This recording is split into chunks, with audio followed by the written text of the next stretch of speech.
प्रिय शिष्यों, आशा करता हूँ आज के संस्कृत के एग्ज़ाम के लिए आप प्रिपेयर अर्थात तैयार हो चुके होंगे। आज आपका संस्कृत के एग्ज़ाम के लिए मेरी तरफ से कुछ आवश्यक जानकारियाँ आपको शेयर की जा रही है। आशा है अभी तक आप सभी लोगों ने संस्कृत के ऑब्जेक्टिव और सब्जेक्टिव के सभी प्रश्नों को बहुत ही बेहतर ढंग से कंप्लीट कर लिया होगा। निबंध और 7 नंबर में पूछे जाने वाले व्याख्या को भी अच्छे ढंग से तैयारी किया होगा। याद रखिए, ये आपका अंतिम एग्ज़ाम है और आप बिल्कुल प्रसन्न चित्त होकर के इस एग्ज़ाम को देने जाएंगे। आपका एग्ज़ाम जो है आज प्रथम पाली में पढ़ने वाला है। आप बिल्कुल ही चिंतित न हो कर के पूरे प्रसन्नता के साथ गौरवपूर्ण, क्योंकि आपने एक बहुत बड़े गौरवपूर्ण विषय भी लिया है और तब जा कर के अपने एग्ज़ाम को देने जाइएगा तो ये निश्चित हो जाइएगा कि आपको मिलने वाला जो पेपर है संस्कृत के अनिवार्य कंपल्सरी विषय का होना चाहिए। आप कल जो कॉपी लिखेंगे तो अटेंडेंस बनाने के दौरान आपने अभी तक जितने भी एग्ज़ाम दिए हैं, चाहे वो history, geography, political, Hindi, English, सबके कॉपी नंबर को ज़रूर उतार लेंगे। जब कॉपी भरेंगे तो सब्जेक्ट कोड को बहुत अच्छे से ध्यान में रख कर के भरेंगे। अपने पाली को भी लिखेंगे कि आपकी पाली जो है फर्स्ट सिटिंग में है। रोल कोड, सब्जेक्ट कोड इत्यादि को बहुत ही अच्छे ढंग से भर लेंगे। आप सभी एग्ज़ाम देने जाएंगे तो बहुत अच्छा से लिखेंगे भी और बहुत अच्छा परिणाम संस्कृत के एग्ज़ाम में पाएंगे भी। कहा भी जाता है अंत भला तो सब भला। ये अंतिम आपका एग्ज़ाम है, बहुत ही बेहतर ढंग से लिखेंगे। ध्यान रखेंगे आपको टोटल 105 प्रश्न दिए जाएंगे, जो 100 प्रश्न ऑब्जेक्टिव के होंगे और 5 प्रश्न सब्जेक्टिव के, जो पाँचों आपके बनाने होंगे।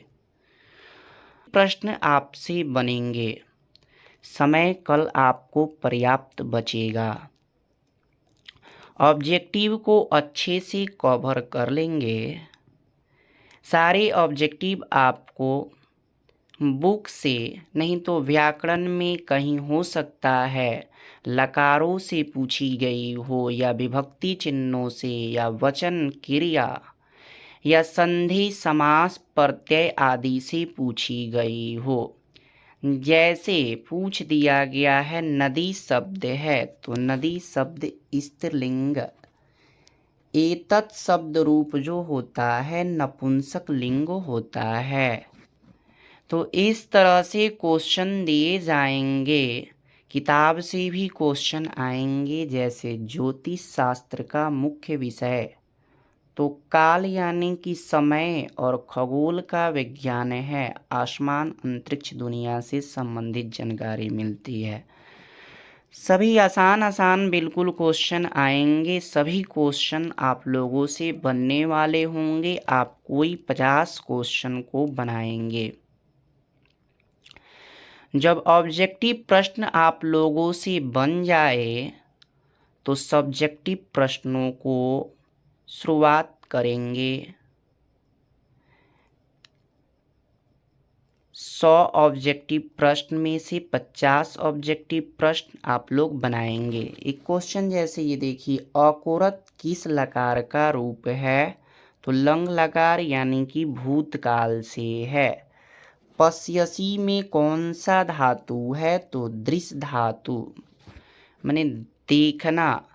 रुच धातु लोट लकार के प्रथम पुरुष एक वचन में बनता है। तो लोट लकार तू ताम अंतु अहतम तह आनी आव आमा चलता है तो हो जाएगा प्रथम पुरुष रोदतु। इस तरह से आप लोगों से ये सभी प्रश्न बनेंगे, बिल्कुल निश्चिंत रहेंगे, आपको तनिक भी भय की चिंता नहीं होनी चाहिए। सबसे अच्छा परिणाम आपका आने वाला है संस्कृत विषय में। और बाकी जब वस्तुनिष्ठ प्रश्न हो जाए तो खंड व विषयनिष्ठ प्रश्नों की शुरुआत करेंगे। विषयनिष्ठ प्रश्न लिखेंगे तो ये अवश्य ध्यान रखेंगे, जो ये 10 प्रश्न दिए जाते हैं जिसमें से कोई 5 प्रश्नों को एक वाक्य में जवाब देना होता है, तो इन प्रश्नों को इस तरह से जवाब देंगे जैसे पूछ दिया जाए अवंती राजपुत्री का आसित, तो अवंती राज की पुत्री का दिख रहा है, तो पूरे के पूरे एक वाक्य में जवाब देंगे। का की जगह पे वासवदत्ता आप सभी लगा देंगे, वासवदत्ता। बाकी सब उसी तरह लिख देंगे, अवंतिका राजपुत्री वासवदत्ता आसीत। तो बात समझ रहे होंगे आप लोग। जैसे यहाँ पे कुतः, कुतः के जगह पे राजगृहीतः, कुतः राजगृहीतः अंत में मिलना चाहिए। कुत्र मने कहाँ, तो तपोवने तपोवन में। जैसे क्वेश्चन था अचकिता हरिणः विश्राम विश्रब्दहम कुत्र चरन्ति, यानी कि जो है हिरन कहाँ चर रही है, तो तपोवने ऐसे जवाब दीजिएगा। तपोवन नहीं, तपोवने माने तपोवन में, यानी कि सप्तमी विभक्ति जरूर लगाइएगा, तपोवने ऐसे जवाब देंगे सप्तमी विभक्ति लगा करके। जैसे बाल की सप्तमी विभक्ति होता है तपोवने।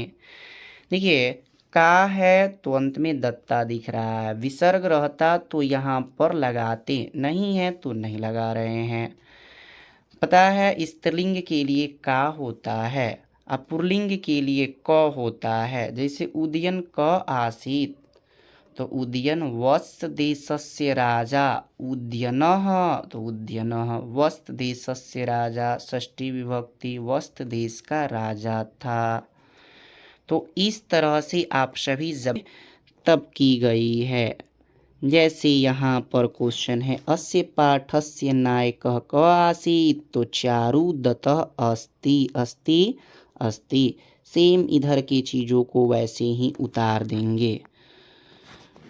तो उसके बाद दूसरा प्रश्न आपका जैसे ये आता है 5 पदों में उत्तर देने के लिए, तो इसको भी आप सभी अवश्य कर लेंगे। ठीक है, किसी 5 गो वाक्य देख लीजिएगा, जैसे वक्ता अपि गर्जन्ति सागर संत, इस सब पर आप 5 वाक्य बना लीजिएगा। हाँ, ये काम अवश्य करेंगे। इसमें जो है एक पद्य जो 7 नंबर का होता है, इसको बहुत अच्छे से लिखिएगा, हिंदी में ही लिखिएगा लेकिन अच्छे ढंग से लिखिएगा।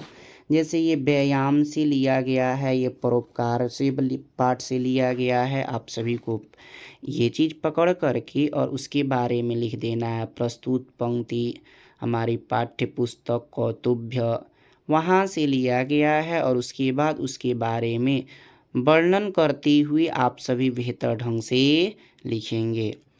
और उसके बाद में किसी एक विषय पर निबंध को लिखना होता है, तो निबंध को बहुत अच्छे ढंग से आप सभी लिखेंगे। निबंध का जवाब जो है ज़्यादा से ज़्यादा कोशिश करेंगे लिखने के लिए। निबंध अगर मान लीजिए नहीं आपका लड़ पाता है, तो सबसे पहले हिंदी में कुछ नाम को लिखते हुए, जैसे मान लीजिए देशभक्ति पर दिया हुआ है, तो देशभक्ति सभी में होनी चाहिए।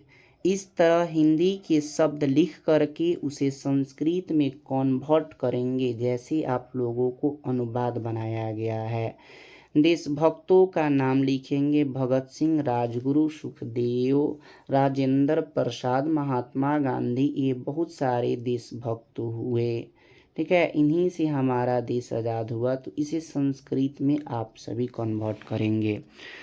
और रही बात अगली 4 प्रश्नों का जो जवाब देना होता है, तो इन 4 प्रश्नों में या तो हो सकता है आप लोगों से किसी पाठ का संक्षेपण, पाठ का सारांश दे दिया गया हो, या हो सकता है आप लोगों को विवेकानंद या चाणक्य आदि का परिचय भी दे दिया गया हो, या दिलीप का चरित्र चित्रण।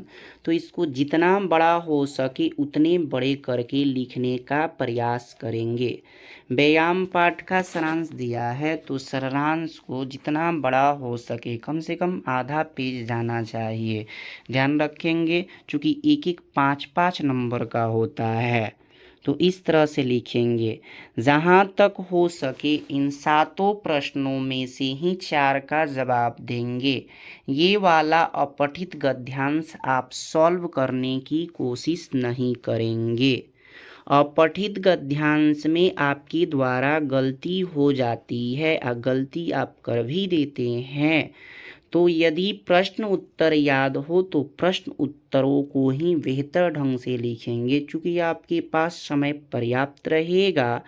अच्छे से जितना बड़ा बड़ा हो सके उतना बड़ा बड़ा करके आप सभी लिखेंगे। यदि नहीं टकराए तब जा कर के आप लोग अपठित गद्यांश को लिखेंगे तो पहले चैप्टर को अच्छे से समझेंगे पढ़ के, अर्थ पहले निकालने की पूरी चेष्टा के साथ कोशिश कीजिएगा। जैसे कह पुराना एक हरि वक्त, पुराने समय में एक हरि वक्त था, उसका नाम क्या था? प्रहलाद था। उसके पिता का नाम जनक यानी कि पिता का नाम हिरण्यकशिपु था, जो कि एक राक्षस था। वह अपने राज्य में घोषणा किया था कि वह ही संसार में भगवान है, तस्य मन उसकी ही पूजा किया जाना चाहिए, ठीक है। एक बार प्रहलाद को मारने की इच्छा से भगनी मन अपनी बहन को प्रहलाद के साथ अग्नि में बैठा देता है, लेकिन होलिका जो है होलिका को देव वरदान था कि उसे अग्नि नहीं जला सकती है। लेकिन होता क्या है, होलिका अग्नि में जल जाती है, प्रहलाद जो है सुरक्षित रह जाता है।